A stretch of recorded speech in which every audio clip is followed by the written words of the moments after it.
나모 따싸 바가와또 아라하또 삼마 삼부따싸 나모 따싸 바가와또 아라하또 삼마 삼부따싸. 세상에 존귀하신 님, 거룩하신 님, 올바로 원만히 깨달으신 님, 부처님께 예경하나이다.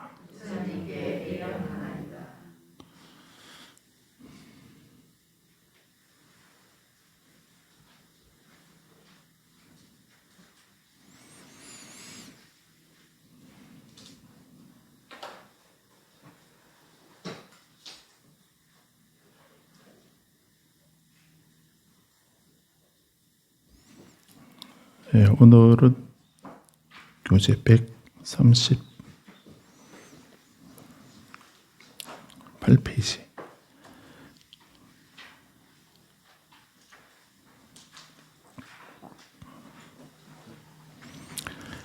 (137페이지) 보겠습니다.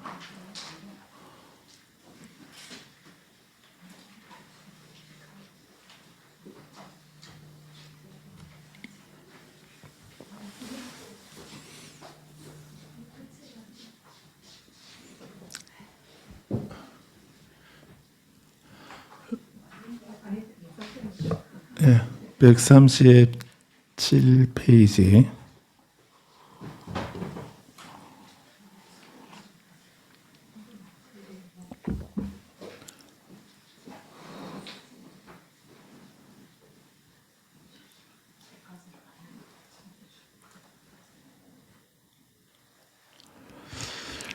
네, 137페이지 46절. 지난번에 그 집에서 읽어보시라고 하시는데 설마 아무도 안 읽어보셨겠죠? 그래서 그러실 것 같아서 같이 읽어보겠습니다. 보완해 주세요.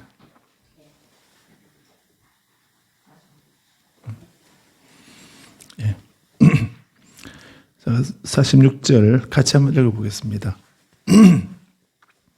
5가지 존재가 있다고 했습니다. 그래서 우리가 살고 있는 우리들의 생존, 존재들이 살고 있는 그런 영역들이 하늘나라가 있고, 인간의 세상이 있고, 짐승, 축생의 세계가 있고, 또 아귀, 귀신의 세계가 있고, 지옥의 세계가 있다고 했습니다. 그래서 이런 세계가 어떻게 생기는가 하는 거기에 따라서 종교가 나눠진다라고 이렇게도 얘기합니다. 그래서 어떤 세계에 태어나게 되는가, 왜 태어나게 되는가 하는 이런 문제에 대해서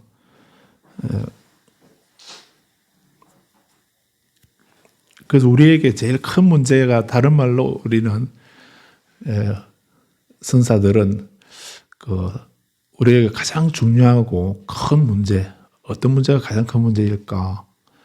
그래서 법화경에서는 그 일대사 인연이라는 이런 말씀도 쓰죠. 일대사 인연, 하나의 커다란 인연으로 해서 부처님이 이 세상에 오셨다. 부처님이 태어나시는 것도 그냥 어쩌다가 태어나신 것도 아니고, 또 누가 태어나게 만들어서 태어나신 것도 아니고, 부처님의 태어나심은 원생이죠. 우리는 업생이지만 부처님은 원에 의해서 태어나시는 겁니다. 그래서 우리들에게 이렇게 번뇌에 매여 있는, 윤회하는 고통스러운 삶이 아닌 그런 것이 없는 청정하고 맑은 그런 삶을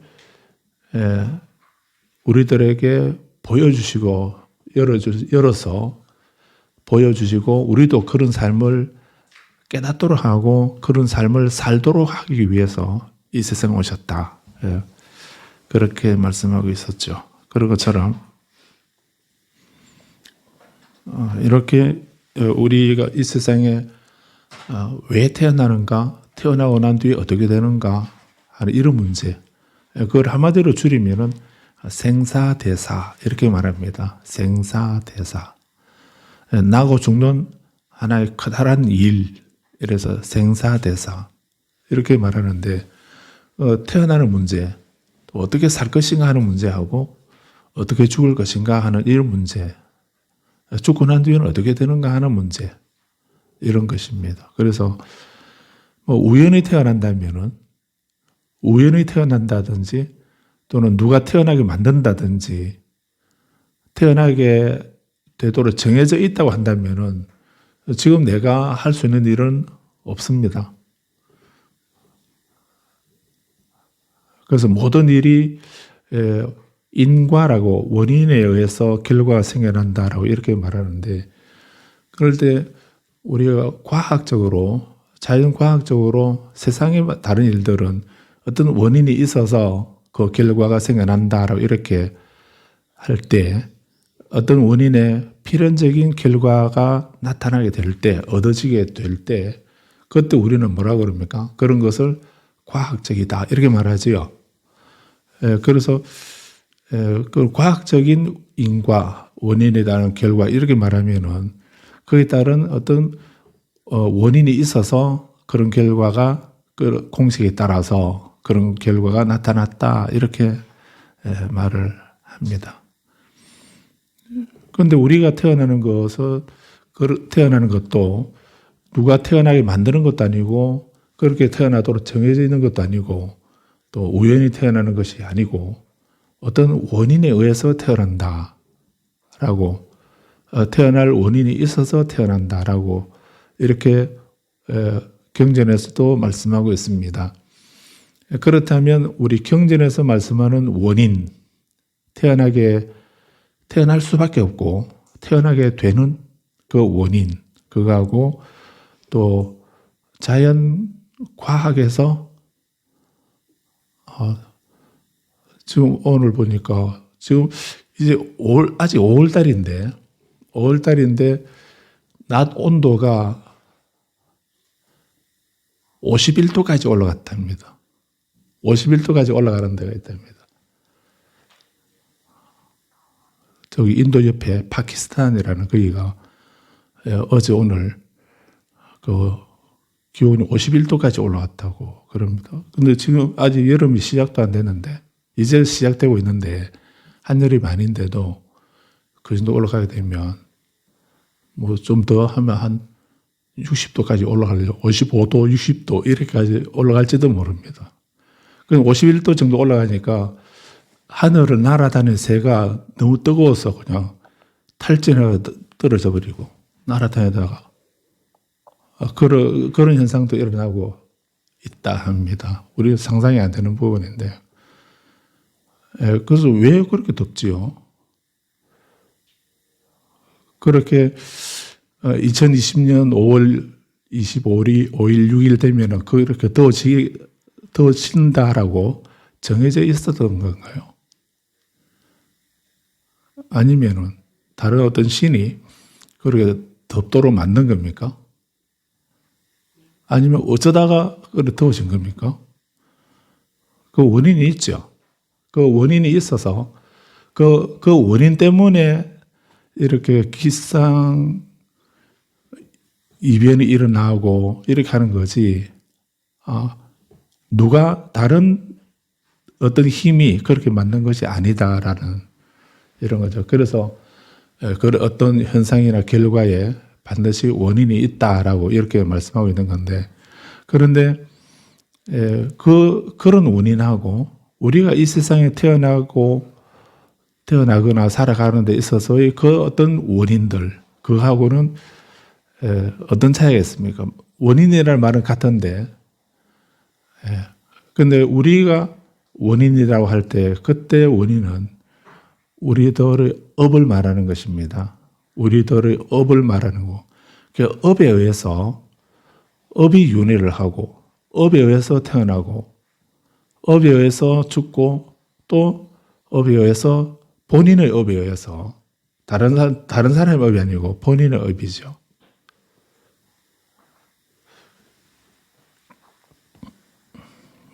그래서 우리는 업에 의해서 업이라고 우리들의 원인은 업이라고 하는 것입니다. 업이라고 하는 원인에 의해서 태어나게 된다는 것입니다. 근데 그 업이라고 하는 것은 뭔가?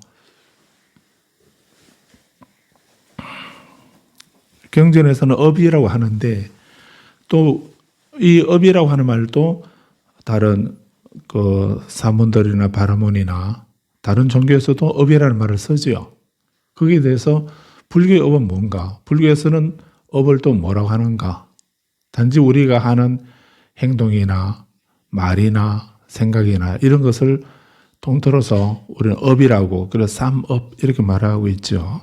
그런데 그렇게 또 다른 데서도 쓰고 있는 업이라는 말을, 원인이라는 말을 다른 데 쓰고 있는 것을 우리도 원인이라는 말을 쓰는 것처럼 업이라는 말도 다른 종교나 이런 쪽에서도 쓰고 있는 그런 말을 우리 불교도 업이라는 말을 쓰고 있는데, 근데 미미한 차이가 있다는 걸 말씀드렸죠.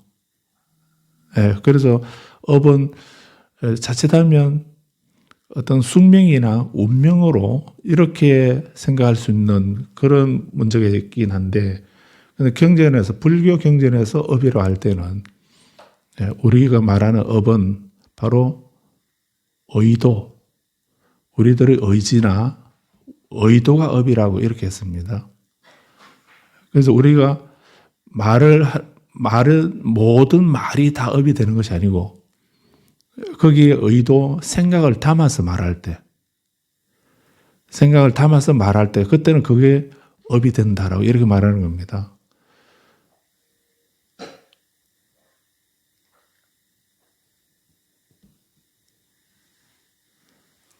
절하는 것은 그 경냐며 보게하라 이렇게 말합니다. 절한다고 하는 것은 공경하는 것이고 항복받는 것이다 하는 이런 의미가 있답니다. 공경 진성한다. 참성품을 공경한다 이렇게 말하는데, 상대방을 공경하는 것, 그것이 절이고, 항복 아만한다 했습니다. 내 마음속에 있는 교만한 생각을 항복받는 것, 즉 겸손하게 하는 것, 내 스스로 겸손해지고 나를 낮추고 상대방을 높이는 그런 행위를 우리는 예배, 절이라고 이렇게 하는 거죠.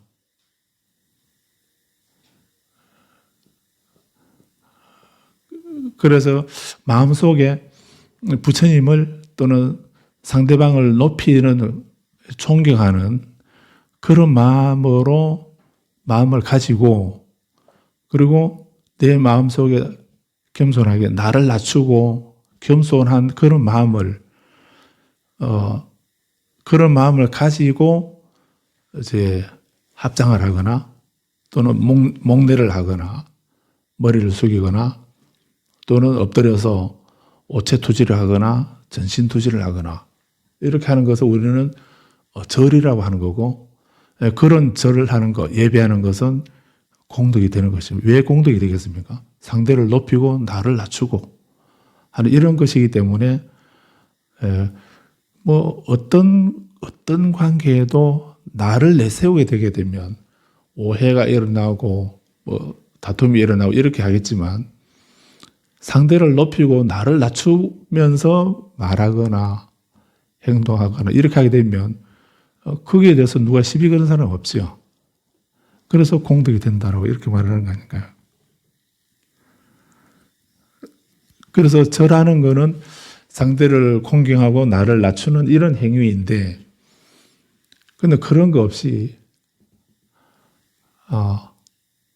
그냥 엎드렸다 일어나고 요가, 운동이나 체조하듯이 그렇게 엎드렸다가 일어나고 이렇게만 한다면, 마음은 공경하는 마음도 없고 낮추는 마음도 없고 단지 엎드렸다 일어나고 이렇게 한다면 그거는 절이 아니죠. 그거는 절이라 안 하고 우리는 뭐라고 그럽니까? 우리는 좀 낮게 말해서 굽혔다 폈다 하는 운동한다 해서 굴신 운동한다 이렇게 말합니다.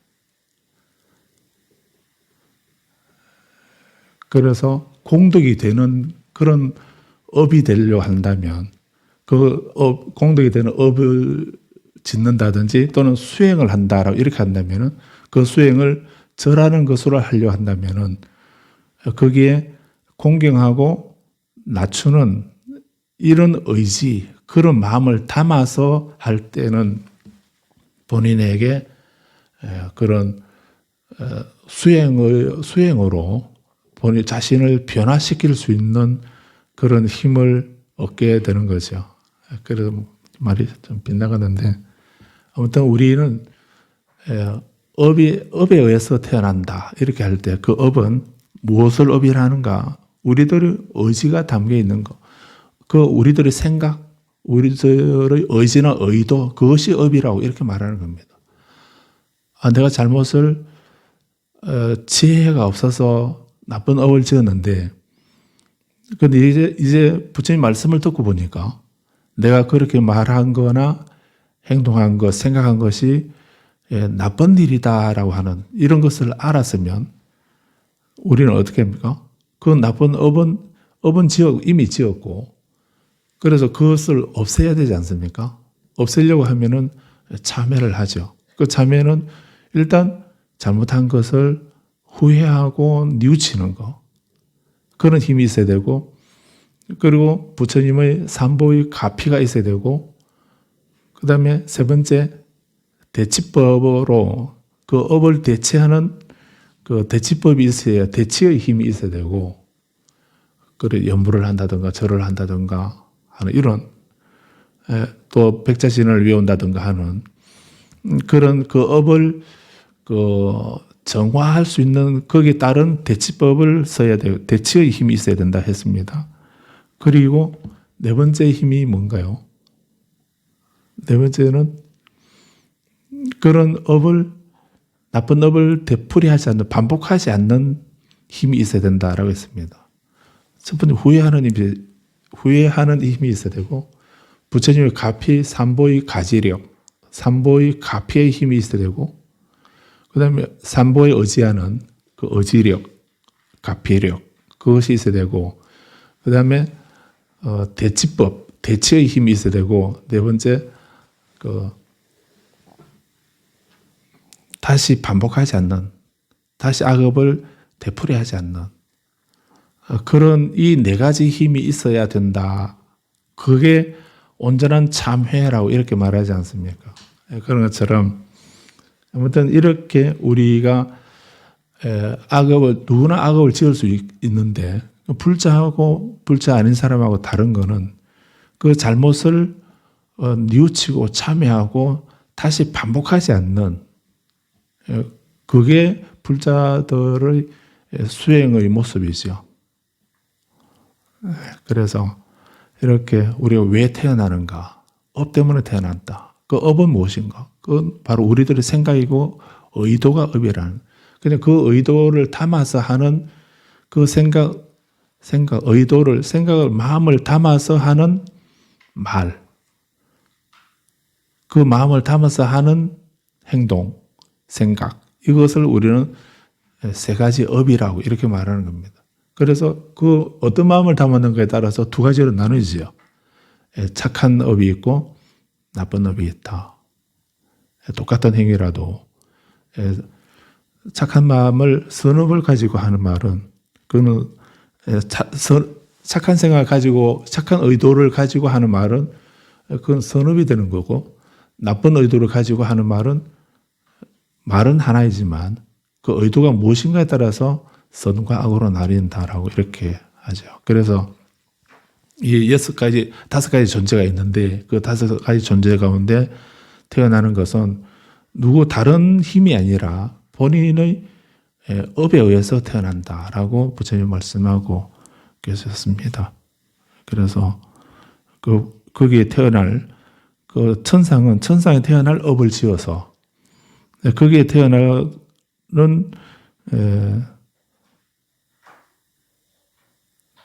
그런 길이 있고 행도가 있어서 그런 업을 지은 사람이, 그 천상에 태어날 업을 지은 사람은 천상에 태어나게 되고, 지옥에 떨어질 업을 지은 사람은 지옥에 떨어지는 거다. 본인이 그런 업을 지은 사람이 그런 결과를 받는다라고 이렇게 말씀한 거였습니다.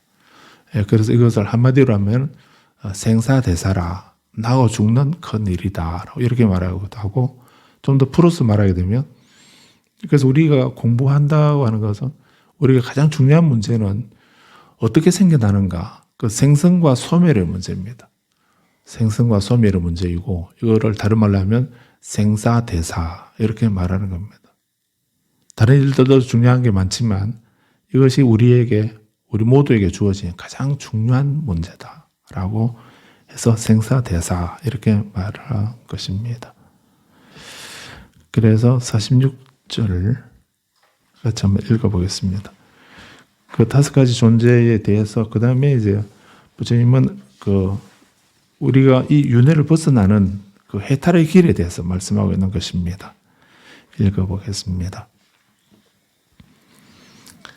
사리붓다여, 여기 나는 어떤 사람에 대해 자신의 마음을 미루어 그의 마음을 파악하여 이 사람은 이와 같이 실천하고 이와 같이 행하고 이와 같이 길을 걸었으므로 그가 번뇌를 부수어 번뇌 없이 마음에 의한 해탈과 지혜에 의한 해탈을 지금 여기에서 스스로 정득하고 깨달아 성취할 것이다 라고 안다.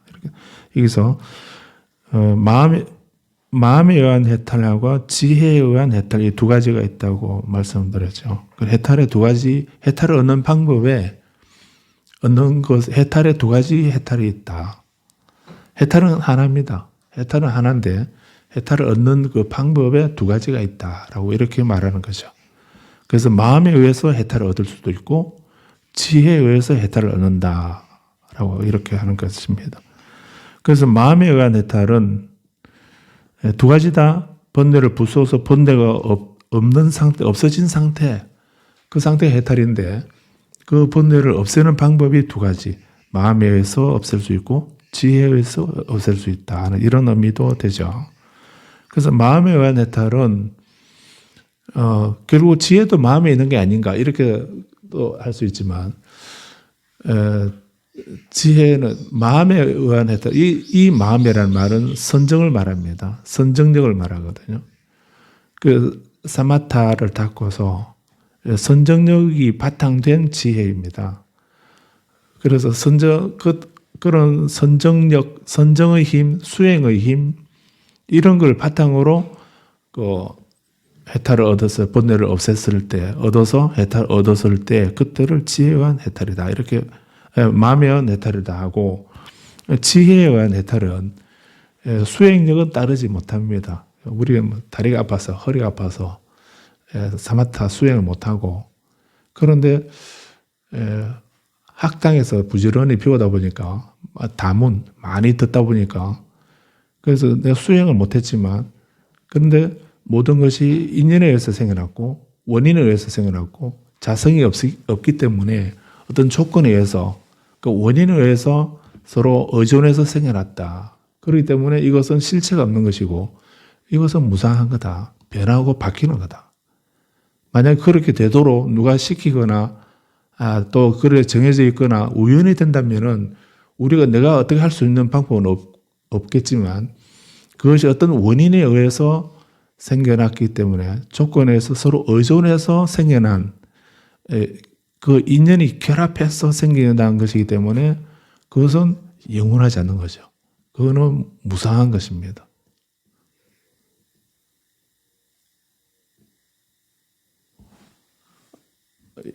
이 머그잔이 이 텀블러가 원래 영원히 있는 거라고 한다면은 그렇다면은 이거는 천년 만년 가도 계속 변함없이 늘 이렇게 이 모양을 가지고 있겠죠.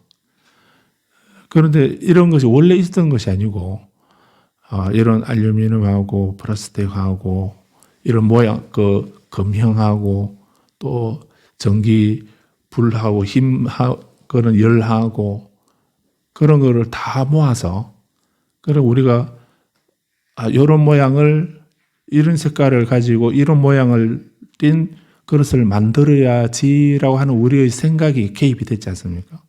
그런 생각하고 그런 생각에 그런 설계도 그 생각에다가 이런 알루미늄하고 이런 플라스틱이라든가 인체에 해롭지 않는 플라스틱이라든가 이런 색깔이라든가 이런 여러 가지를 모아서 그 어떤 높은 압력하고 그리고 열하고 이런 걸 가해서 우리가 원하는 모양으로 이렇게 만든 거죠. 이러기 때문에 이 모양을 유지할 수 있는 힘이 있는 동안만은 이렇게 있겠지만 이거는 그렇게 만드는 순간부터 변하기 시작하죠. 또 다른 힘에 의해서 변하고 바뀌어져 가게 되는 겁니다. 그래서 시간이 지나게 되면 때가 묻고 빛이 바래고 사가지면서 파괴돼서 다시 분해되어 버리게 되죠.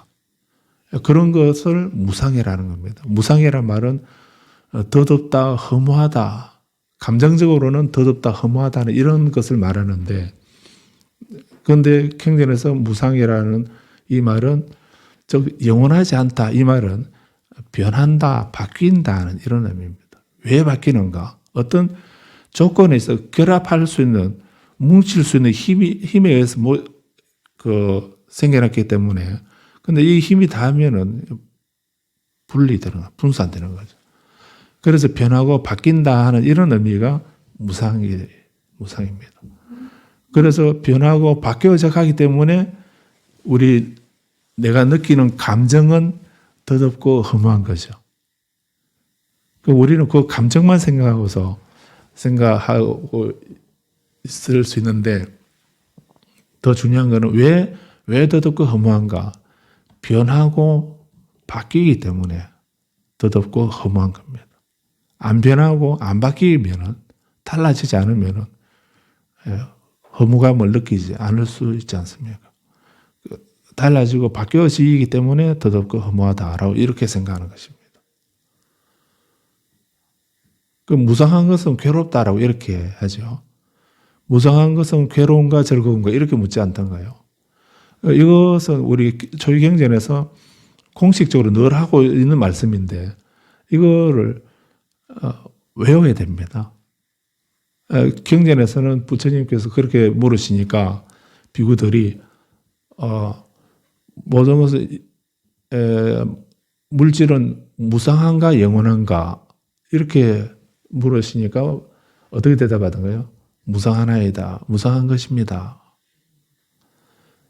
그런데 그 경전에서는 무상합니다라고 이렇게 바로 대답을 하고 있지만 그 비구들이 그렇게 대답하기 전까지 다른 생각할 수도 있죠. 물질은 다른 데서는 영원하다 이렇게 말하는 사람, 그런 종교나 그런 종파가 아니었습니까? 그런데 부처님 말씀을 계속 듣다 보니까 부처님은 조건에 의해서 발생한 것은, 연기한 것은 무상한 거다 라고 하는 이런 가르침을 들었기 때문에 이제 다시 부처님께서 물으시기를 물질은 영원한가 무상한가? 무상한 것입니다. 이런 대답이 나오게 된 겁니다. 그러니까 그 대답하기 이전의 그 많은 수행이나 또 노력이나 이런 법문을 우리는 생각을 해야 되는 거죠. 그런데 무상하다라고 이렇게 대답을 하니까 다시 부처님 물으시기를 그럼 무상한 거는 즐거움과 괴로운가? 괴로운 것입니다. 그럼 뭐가 괴롭다는 것입니까? 그래서 우리는 괴로움 이렇게 하게 되면 고통스럽다, 힘들다. 왜 불교에서는 고만 말하는가? 왜 사성제에서 고성제만 말하는가? 이렇게 그런 불만을 가진 분도 계시죠. 그 어떤 즐거움이나 행복이나 기쁨이나 이런 거 말 안 하시고 부처님 왜 자꾸 힘들고 어려운 거 그것만 말씀하시는가? 고통만 말씀하시지? 이렇게 말하는 사람도 있습니다. 그런데 그 무상고라고 말할 때 뭐가 고통이라고 말씀하셨는가? 무엇이 고라고 물으셨는가? 이렇게 생각해 보면 무상한 거, 변하는 거, 무상한 거, 그 자체가, 무상한 거, 이것이, 무상은 괴로운가, 즐거운가, 이렇게 물었지 않습니까? 그, 괴롭다고 하는 그 범위가 딱 한정되었죠. 무상한 거 그걸 말하는 거죠. 무상한 거를 좋아할 사람은 없지. 변하고 바뀌고 사라지는 거 이걸 좋아할 사람은 없지 않습니까? 그거는 즐거운 게 아니고 그거는 고통스러운 거죠. 그 눈물이 왜 갑자기 나겠습니까? 힘들어서. 그 슬프고 힘들으니까 눈물이 나는 거 아닌가요? 기쁨의 눈물도 있겠지만. 그래서 무상고 이렇게 할 때 단지 그 고통, 괴로움 이것만 생각하지 마시고 그 무상은 괴로운 것이다. 무상한 거는 괴로운 것이다. 하는 이렇게 한정해서 이해하시게 되면 무상고 무아를 좀 더 쉽게 이해할 수 있을 것입니다. 그래서 그게 너무나 뻔한 질문을 하시고 뻔한 대답을 하신다라고 이렇게 생각하지 마시고 그게 부처님 말씀의 가장 핵심을 지금 그거 말씀하시는 거거든요. 왜 무상한가? 영계한 것이기 때문에 무상한 거거든요. 영계한 것이 아니면은 변하지 않고 바뀌지 않는 자성이 있는 거면은 바뀔 리가 없지요. 안 바뀌고 영원히 존재하는 것입니다. 그런데 연계한 거기 때문에 인연에 의해서 만났기 때문에 변하고 바뀌는 것입니다. 무상한 것입니다. 무상한 거는 그건 괴로운 것입니다. 그건 결코 즐거운 게 아니거든요. 그건 괴로운 것입니다. 그런데도 우리는 즐겁다라고 집착하고 있다는 게 문제고 부처님은 그거를 고로 자각하라는 이런 말씀이었습니다. 그리고 무상하고 괴로운 것을 그 무상하고 괴로운 거 그게 나다. 그게 내 거다. 그게 나의 자아다. 이렇게 생각하는 옳은가? 옳지 않는가? 이렇게 물으시죠. 옳지 않습니다. 이렇게 대답하시죠. 결과적으로 무아입니다. 라고 이렇게 말씀한 거잖아요.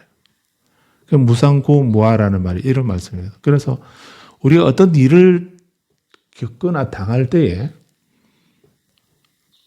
어떤 눈으로 보거나 귀로 듣거나 이렇게 그런 어떤 일상생활의 매 찰나찰나 순간순간마다 그런 거를 보거나 듣거나 어떤 일을 당하거나 만나거나 이렇게 할 때에 그럴 때에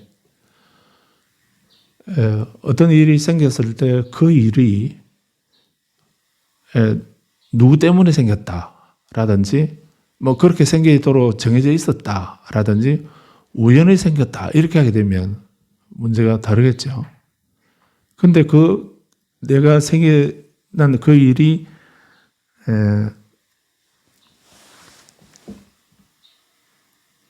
어떤 원인에 의해서 생겨났다라고 하는 그 일이 생겨날 만한 원인이 있어서 생겨났다라고 하는 이 생각을 하는 거하고 그런 지혜가 있는 거하고 그런 생각이 없는 거하고는 다르죠.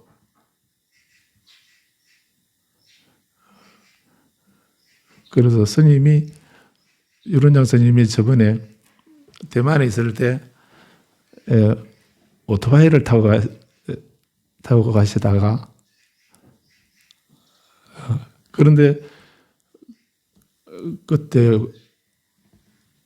옆에 다른 승용차가 와가지고 들이받아서 넘어졌답니다. 그리고 교통사고가 나셨다고. 그래서 오토바이가 망가지고 스님은 무릎에 상처가 나고 피가 나고 이렇게 했는데 그런데 그럴 때 보통 우리가 일반적으로는 이제 그런 사고를 당하게 되면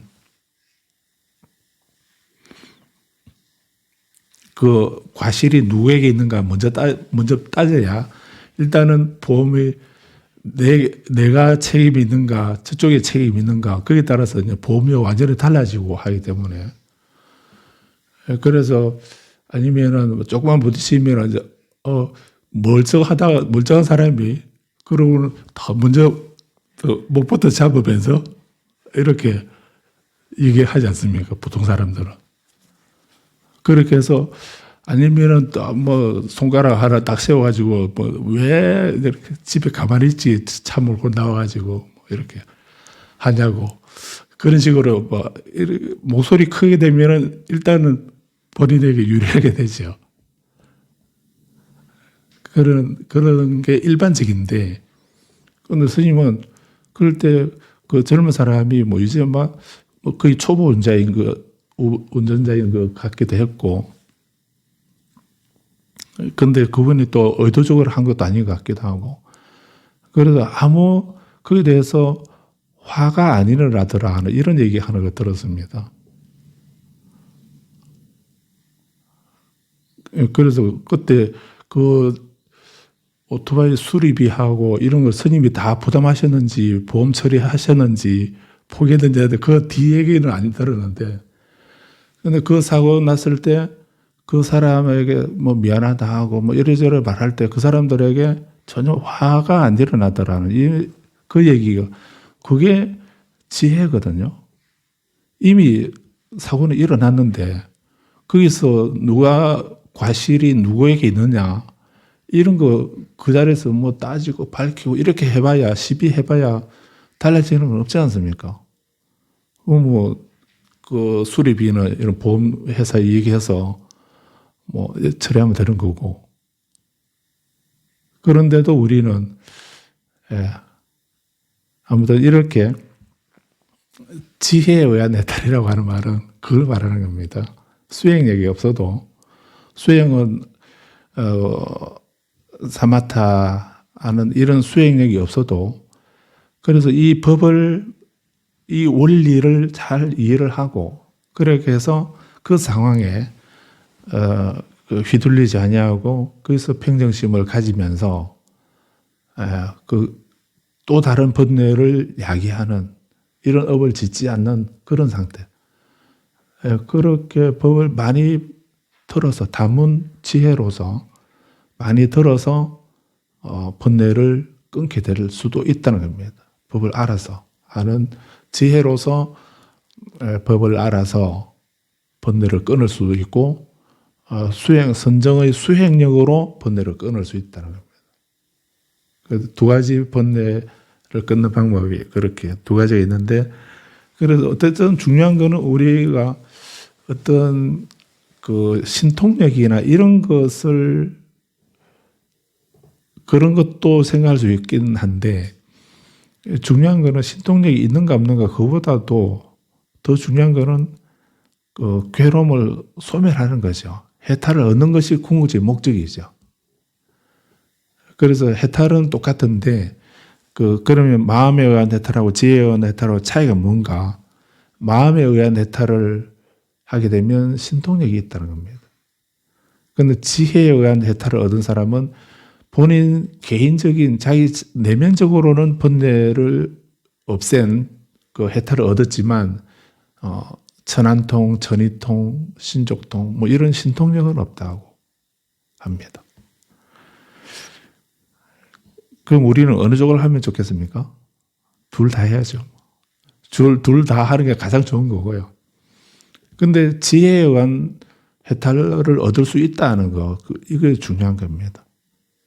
아무튼 부처님은 그가 번뇌를 부수어 번뇌 없이 마음의 해탈과 지혜의 해탈을 지금 여기에서 스스로 정득하고 깨달아 성취할 것이다 라고 한다, 이렇게 하셨습니다. 나머지 읽어보겠습니다.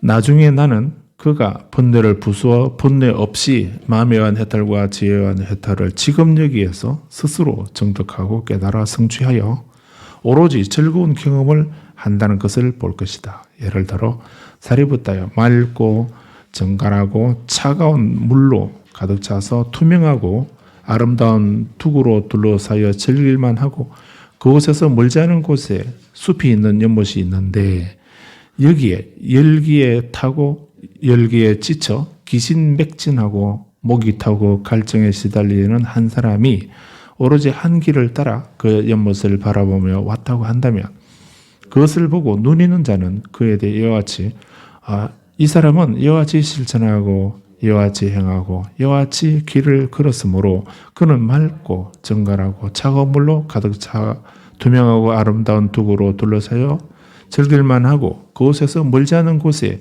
총림이 있는 연못이 있는데 그 연못으로 올 것이다 라고 말하고, 나중에 그 사람이 그 연못에 들어가서 목욕하고 마시고 일체의 근심과 피로와 고뇌를 없애고 다시 나와서 그 총림에서 앉거나 누워서 오로지 즐거움을 경험하는 것을 보는 것 같다. 사리부타여, 이와 같이 나는 어떤 사람에 대해서 자신의 마음을 미루어 그의 마음을 파악하여 이 사람은 이와 같이 실천하고 이와 같이 행하고 이와 같이 길을 걸었으므로 그가 번뇌를 부수어 번뇌 없이 마음에 의한 해탈과 지혜에 의한 해탈을 지금 여기에서 스스로 정득하고 깨달아 성취할 것이다 라고 안다. 나중에 나는 그가 번뇌를 부수어 번뇌 없이 마음에 의한 해탈과 지혜에 의한 해탈을 지금 여기에서 스스로 정득하고 깨달아 성취하여 오로지 즐거운 경험을 한다는 것을 볼 것이다. 여기서 꼭 기억하셔야 될 것이, 이와 같은 이 사람이 이와 같이 실천하고 이와 같이 행하고 이와 같이 길을 걸었으므로 이렇게 원인이 이렇게 말씀하고 있죠. 그래서 우리가 어떤 일을 당할 때에 그래서 이와 같이 실천하고 이와 같이 행하고 이와 같이 길을 걷는 거, 이게 우리가 해야 할 수행이고 지어야 할 지혜의 모습이죠. 내가 이와 같이 실천하고 이와 같이 행하고 이와 같이 길을 걷지 않으면서 마음은 부처님에게나 또는 하느님에게나 나에게 이런 일을 좀 해결해 주십시오, 이루어 주십시오라고 빌게 된다면 그런 사람이 마음에 의한 해탈, 지혜에 의한 해탈을 얻을 수 있다는 겁니까? 아니죠. 그러니까 마음에 의한 해탈이든 지혜에 의한 해탈이든 중요한 것을 그 해탈을, 그 목적을 이루려 하면은 본인이 이와 같이 실천하고 본인이 그렇게 행하고 본인이 그 길을 걸어갈 때 비로소 그 해탈이라는 과, 이 길을 이와 같이 실천하고 이와 같이 행하고 이와 같이 길을 걷는 것, 이 길을 뭐라고 그럽니까? 이걸 도라고 합니다. 이것을 도라고 하고 도라고 하고 마음에 의한 해탈, 지혜에 의한 해탈, 이것을 그 길을 걸어가서 도달한 목적지, 결과이기 때문에 이것을 과라고 하는 겁니다. 도와 과 이렇게 할 때 과를 팔라라고 하고 도는 막가라고 이렇게 하는 것입니다. 그리고 또 하나 기억하셔야 될 것은 그런 해탈을 언제 얻는가? 금생에는 뭐 이렇게 고통스럽게 살더라도 다음 생에는 이제 그런 결과를 얻어야지, 이것이 아니고 그건 어떻게 언제 얻는다는 겁니까? 지금 여기에서 남이 아니고 본인이 직접 스스로 정득하고 깨달아서 성취해서 오로지 즐거운 경험을 한다는 것을 볼 수 있다라고 했습니다. 37번, 사리푸타여, 이러한 5갈래의 운명이 있다. 사리푸타여, 이제 종합적으로 말씀하시는 건데요. 이와 같이 알고 이와 같이 보아서 나에 관해 이처럼 수행자 고따마는 인간의 상태를 뛰어넘지 못하고 고귀한 분에게 적합한 암과 봄에 관한 지극한 탁월함이 없다. 수행자 고따마는 단지 사유를 조작하여 자신의 말재주에 따라 추론의 법을 설한다. 그래서 누군가에게 가르침을 설할 때에는 자신의 가르침을 따르는 자를 괴로움의 완전한 소멸로 이끌기 위한 것이라고 설한다. 누가 한 말입니까? 이 말은? 수나카타가 한 말이죠. 수나카타가 부처님을 비방하면서 하는 소리였습니다. 이렇게 말한다. 말하면서 그 말을 버리자고, 이런 말, 부처님을 비방하는 이런 말, 부처님 수행자 곧다마, 부처님이라는 소리도 안 하고 수행자 곧다마는, 사문 곧다마는 인간의 상태를 뛰어넘지 못했다. 고귀한 분에게 적합한 안과 봄에 관한 증거는 탁월함 없다. 단지 생각을 조작해서 자신의 말재주에 따라서 추론해서, 상상해서 추론해서 법을 설할 뿐이다.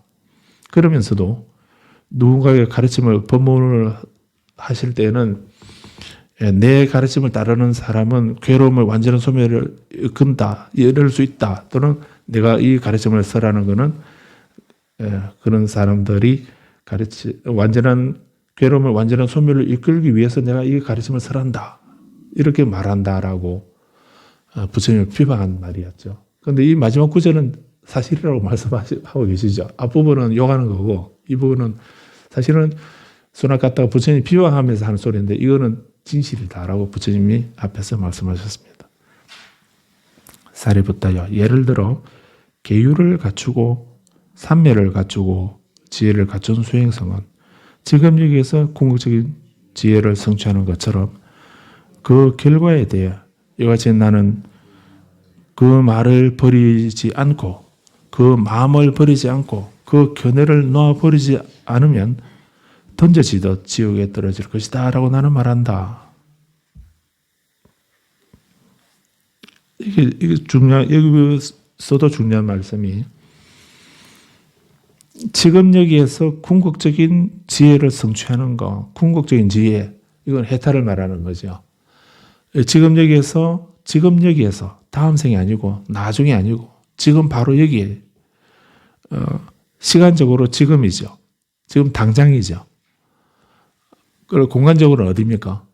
이쪽입니까? 저쪽입니까? 이쪽. 그리고 여기. 지금 여기는 시간적으로 공간적으로 바로 지금 바로 여기에서 궁극적인 지혜를 얻는 것, 성취하는 것. 이것이 우리들의 수행의 궁극적인 목적이다라고 이렇게 니까에서는 말씀하고 있습니다. 이것을 다른 말로 한마디로 하면 열반이라고 말하는 거죠. 그런데 이 열반을 얻는 방법이 누굽니까? 부처님이 가피로만 부처님이 우리를 열반을 얻도록 해주십니까? 부처님이 우리를 구제해 주십니까? 구제해 주지 못하시는 겁니다. 이건 누가 다른 분이 구제해 주는 것이 아니죠. 그러면 지금 여기에서 궁극적인 지혜, 열반을 성취할 수 있는 방법이 뭡니까? 뭐라고 하고 있습니까? 지금 여기에서 궁극적인 결과인 지혜를 성취하는 그 방법이 뭡니까? 첫째, 계율을 갖추는 것. 두 번째는 삼매를 갖추는 것, 선정, 삼매를 갖추는 것. 세 번째, 지혜를 갖추는 거다. 계정의 사막.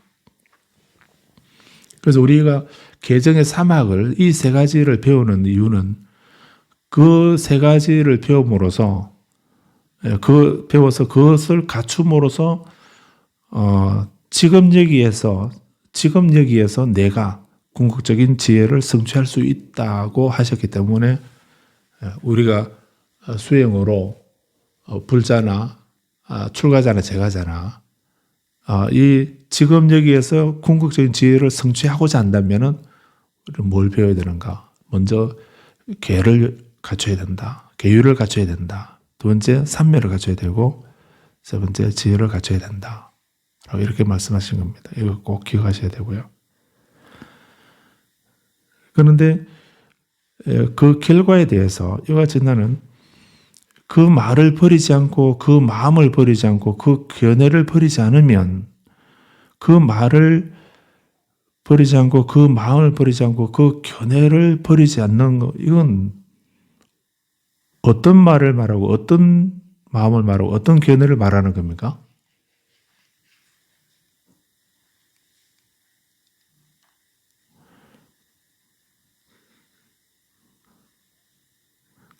그 결과에 대해서 이와 같이 나는 그 말을 버리지 않고 그 말하고 그 마음하고 그 견해를 지금 버려야 됩니까? 가지고 있어야 됩니까? 가지고 있으면 어떻게 됩니까? 가지고 있으면 안 버리고 있으면 가지고 있으면 어떻게 되죠? 지옥에 떨어지는 거죠. 버리면은요. 버리면은 지금 여기에서 궁극적인 해탈을, 지혜를 성취하게 되는 거죠.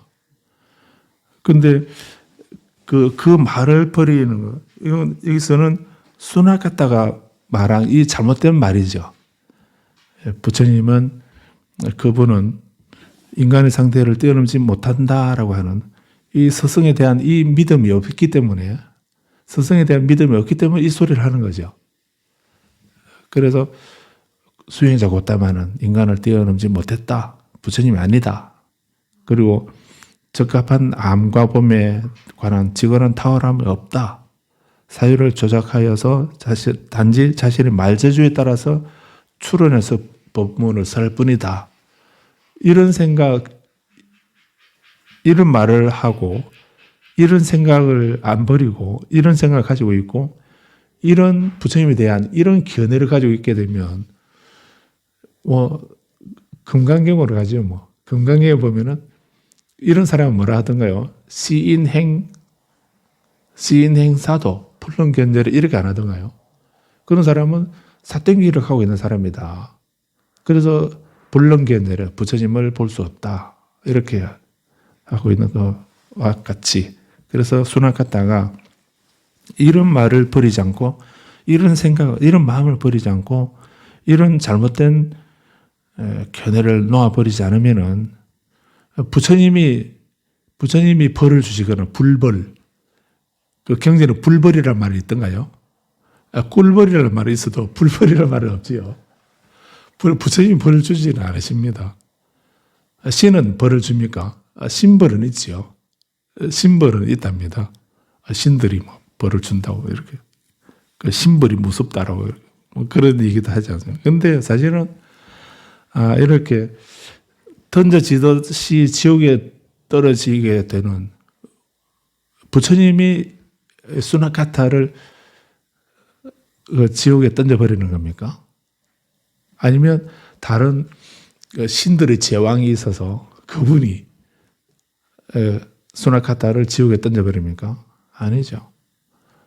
다른 타자가 신이나 뭐 부처님이시나 어떤 신이나 다른 타자가 수나카타를 또는 우리를 지옥에 던져버리듯이 던지는 것이 아니고 내가 이런 잘못된 사견을 이런 말을 안 버리고 늘 그런 말을 하고 돌아다니고 그런 마음을 가지고 있고 또 그런 견해를 가지고 있게 되면 그 잘못된 그 어두운 알지 못하는 그 무지한 그 생각 그런 견해 그런 마음 그런 말 그게 지옥을 그냥 슬그머니 가는 것도 아니고요. 던져지듯이 떨어지게 된다고 이렇게 했습니다. 가볍게 떨어지는 것이 아니고요. 무거운 돌멩이를 집어 던지듯이 그러면 그 돌멩이가 낙하하듯이 그렇게 지옥에 떨어지게 된다라고 이렇게 말씀하신 겁니다. 여기까지가 지난주에 말씀드렸던 부분들이고 여기 48절부터는 네 가지 범주의 청정한 삶을 실천한다 하는 부분에 대해서 말씀하고 있습니다. 잠시 읽고 이제 여기 마치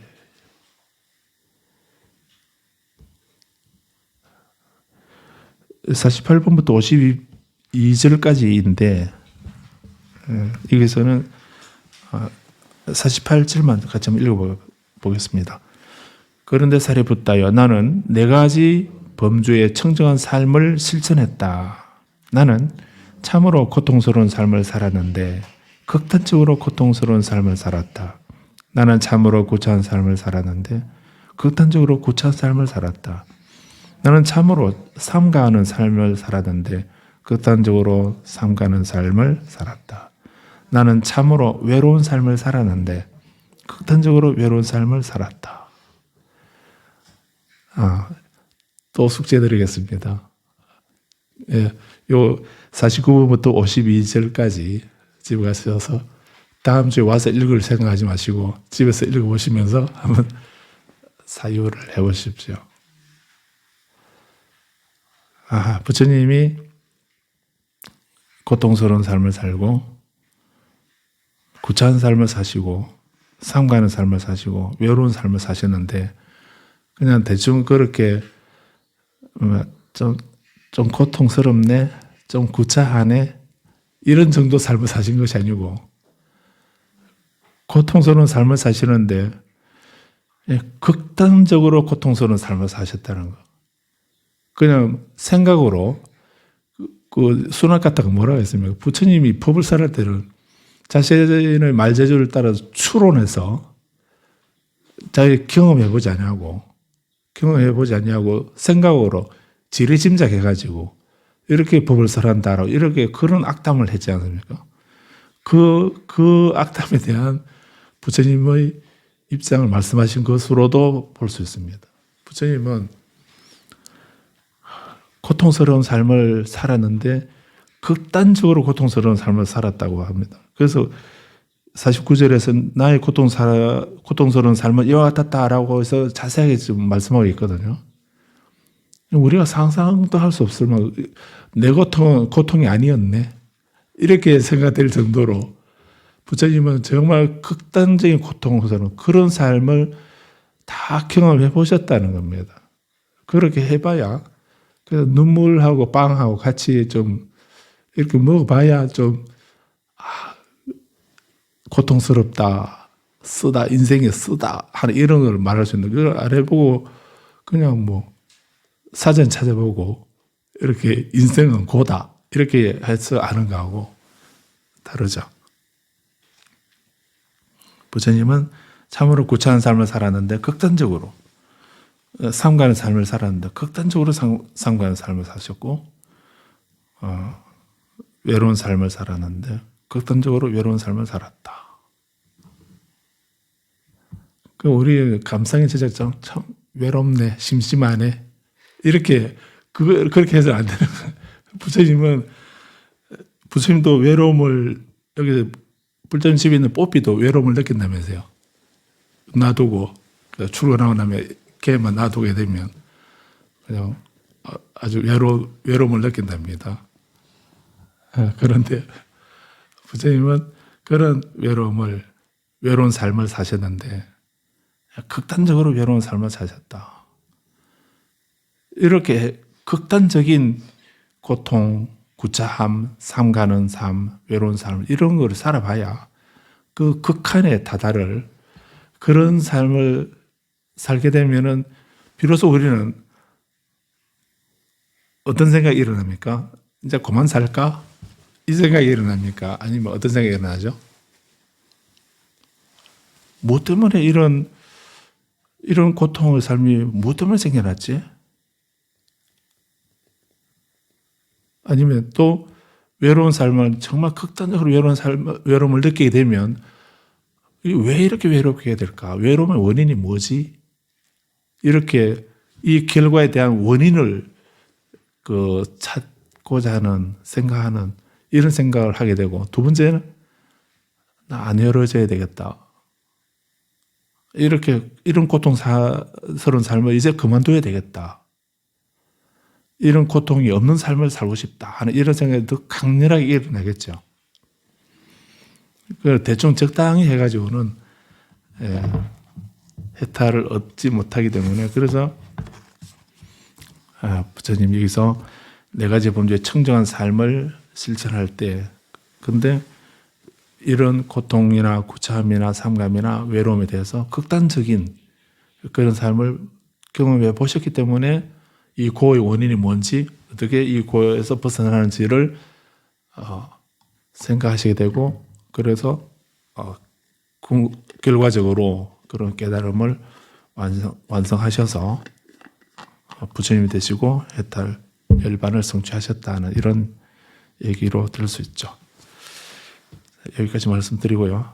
다음 시간에 49번부터 49절 같이 한번 또 보도록 하겠습니다. 오늘 제 말씀은 여기까지 말씀드리겠습니다.